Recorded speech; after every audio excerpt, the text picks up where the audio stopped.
ডিমের মধ্যে ইস্ট দিয়ে চাইনিজদের এমন একটি নাস্তার রেসিপি তৈরি করব যেটা দেখে আপনারা অবাক হয়ে যাবেন। একটি মিক্সিং বলে প্রথমে 2টা ডিম ভেঙে নিচ্ছি, এরপর এখানে 2 চা চামচ দিয়ে দিচ্ছি ইস্ট, 1/4 কাপ চিনি দিয়েছি, এরপর একটি হ্যান্ড উইক্স দিয়ে ভালো করে সবকিছুকে মিশিয়ে নিব। এই ইস্টটা আপনারা যে কোনো সুপার শপ কিংবা বড় কোনো মুদির দোকানে পেয়ে যাবেন। 1/3 কাপ হালকা কুসুম গরম পানি দিয়ে আবারও ভালো করে একটু মিশিয়ে নিব। রান্নার রেগুলার সয়াবিন তেল দিয়ে দিচ্ছি 1/4 কাপ পরিমাণ। লিকুইড মিক্সারটাকে ভালো করে মিশিয়ে নিয়েছি। এখন এখানে আমি ময়দা দিয়ে দিব। প্রথমে এখানে 1 কাপ পরিমাণ ময়দা দিয়ে ভালো করে সবকিছুকে মিশিয়ে নিব। ময়দার কোনো প্রকার লাম্পস যাতে না থাকে সেটা কিন্তু খেয়াল রাখতে হবে।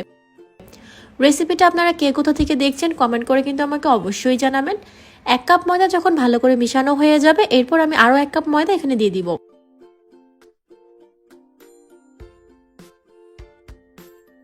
2 কাপ ময়দাকে আমি এইভাবে অল্প অল্প করে দিব আর ভালো করে মিশিয়ে নিব। চাইনিজ এই নাস্তার রেসিপিটা আপনাদের কাছে অনেক বেশি ভালো লাগবে।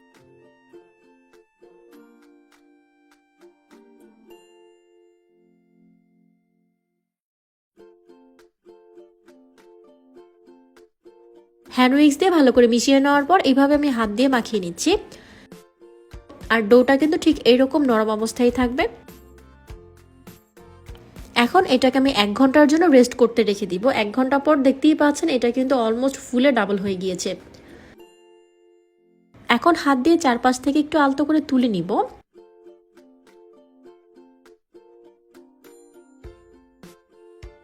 এখানে আমি 6 ইঞ্চি মাপের মোল্ড নিয়ে মোল্ডটাতে ভালো করে তেল ব্রাশ করে নিয়েছি। এখন এই ডোটাকে মোল্ডে এইভাবে বসিয়ে দিয়ে আলতো হাতে এইভাবে প্রেস করে নিতে হবে।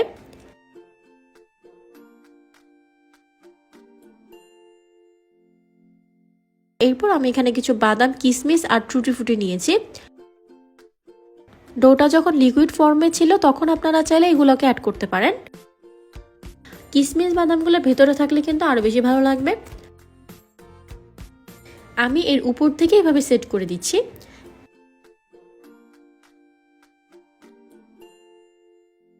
এটাকে বেক করার জন্য চুলায় বড় একটি স্টিলের প্যানের মধ্যে সাদা কাগজ আর স্টিলের স্ট্যান্ড বসিয়ে 10 মিনিটের জন্য হাই হিটে প্রিহিট করে নিতে হবে। 10 মিনিট পর এই মোল্ডটাকে আমি বসিয়ে দিব। এখন চুলার আঁচটা একদম লোতে রেখে 30 মিনিটের জন্য এটাকে বেক করে নিতে হবে। 30 মিনিট পর আমি ঢাকনাটাকে খুলে দিচ্ছি। পুরোপুরি যখন ঠান্ডা হয়ে যাবে তারপর এইভাবে ডিমোল্ড করে নিতে হবে।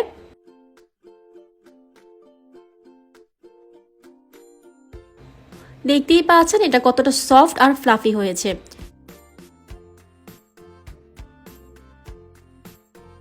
এর ভিতরটাও কিন্তু অনেক বেশি সফট হয়েছে।